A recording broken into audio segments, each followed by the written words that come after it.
We're rolling. I think the issue that I have with ADHD is that it is an oversimplification of reality, the reality for any individual child and the people in that child's life. ADHD, what does it mean? It means that you've got someone who has got one of a list of 18 issues like distractibility, which I'm having right now, memory problems, fidgetiness, blurting out answers a little bit too quickly, pushing in line, and on they go. And the question is, what causes us, all of us, to have those kind of behaviours?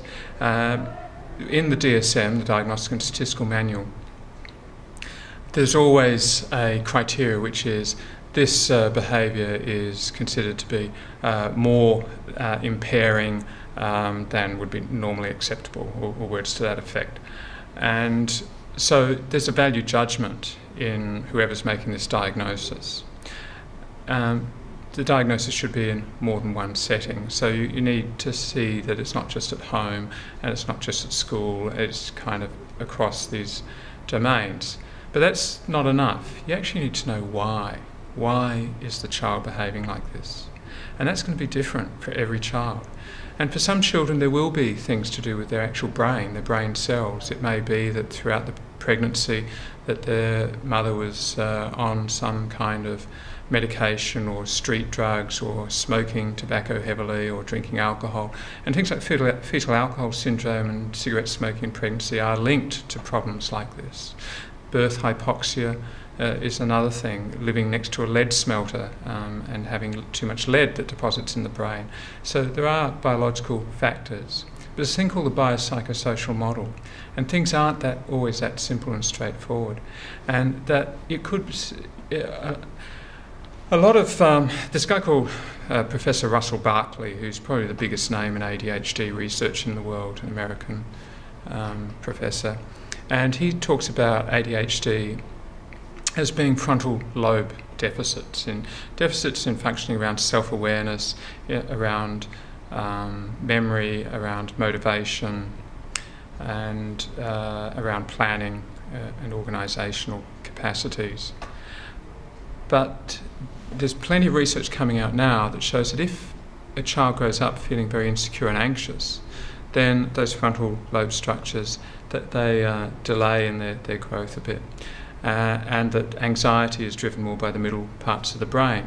But you can be like that when you're going through a lot of stress. So it could be that a child is stressed, and there's many things. Of course, there's bullying, there's abuse, there's neglect, etc.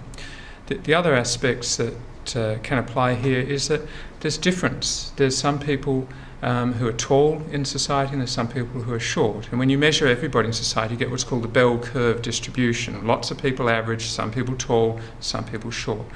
Well, activity and energy levels vary on a similar bell curve. So you've got some people who are very calm and quiet, and teachers love them because they sit in their chairs all the time.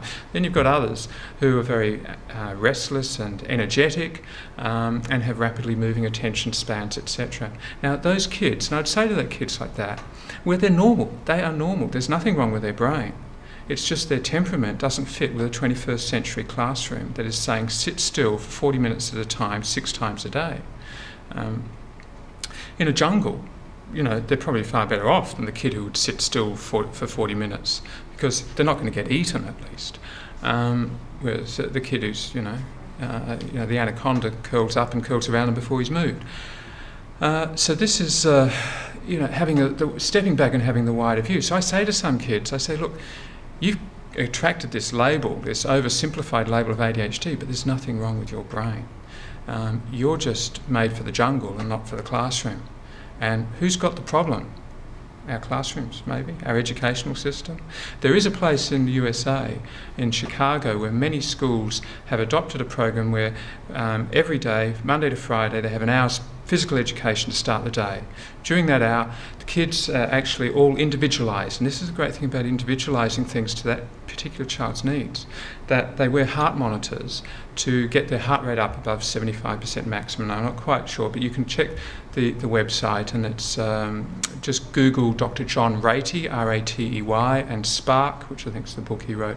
And what they seem to be finding, and I'm not fully up with the research, but go have a look at it, is that these children, by having 45 minutes every morning of exercise to a certain aerobic level, that they've been able to get the majority of these children off their so-called ADHD medications, and they have a real reduction in all kinds of behavioural and emotional and peer problems in those schools. And furthermore, that those schools who are following that program have actually gone very close or even topped the United States league tables for school results. And in science, those schools actually came, I think, around about the top internationally, which is unheard of for US schools, which are generally beaten by many countries around the world. So we need to think very broadly in terms of our society, our educational system.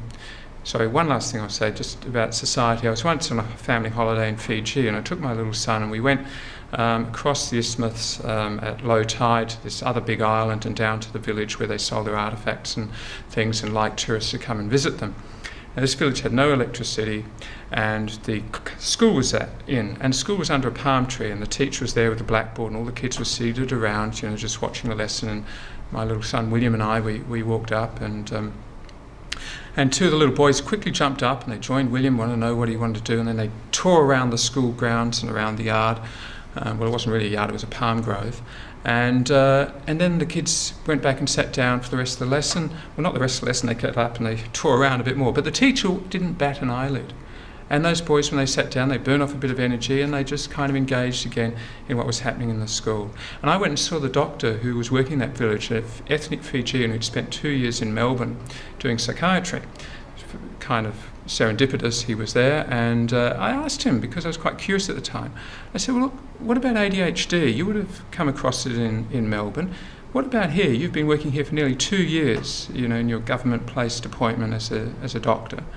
What about ADHD here in a Fijian village? And he said, no one, no parent has ever asked me about anything like that. It wouldn't enter their heads. And having watched their school in process, I can see why. So I think we have to think really broadly in terms of society and culture, the psychology, the internal psychodynamics and the emotional world of each child, bullying perhaps that's going on, whatever it is in the peer relationships, learning difficulties, and also the bell curve distribution. Some kids simply aren't that bright academically. That doesn't mean they've got abnormal brains, it's just on a bell curve you're going to get people down that end. And then you've got a cluster of kids who've got real brain-based pathology, and then you've got abused and traumatised children who've got the consequences of that.